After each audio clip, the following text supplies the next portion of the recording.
I have always been very interested in who gets to do what in our society, um, and in whose knowledge gets valued. So I think it's always been important to me to understand that knowledge is a social construct, that the powerful people get to say what it is. And they also get to say that, okay, those people aren't allowed to make it. And for a time it's women, maybe, or people of color, maybe, or indigenous people. That the dead white men, I confess, no patience anymore for the power of dead white men who have the long arm of history and epistemology still gripped around the throat of the university. And in that context, I had questions. So I took those questions.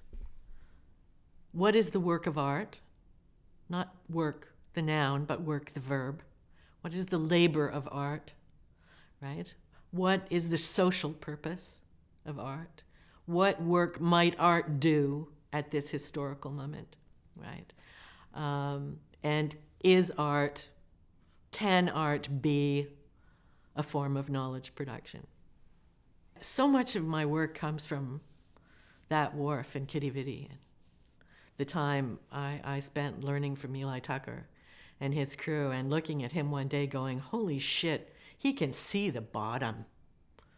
Like, the bottom is like 22 fathoms down there, and he knows how to lay a trawl on it when the tide is coming in, how to lay a trawl on it when the tide is going out. I made drawings one time that are out in Bonavista Vista, of an eyeball on the end of a sinker and a male finger on the end of a sinker. That's the way he knew his world. And I was fascinated by the fact that I didn't have a clue, not a clue, how he could see into the water the way he did. Just as I had been about women's knowledge being invisible, or not authorized or valorized or honored, I became the same way about Fisher's knowledge. The things I learned from Eli Tucker's series has 6 key phrases. There's 6 panels.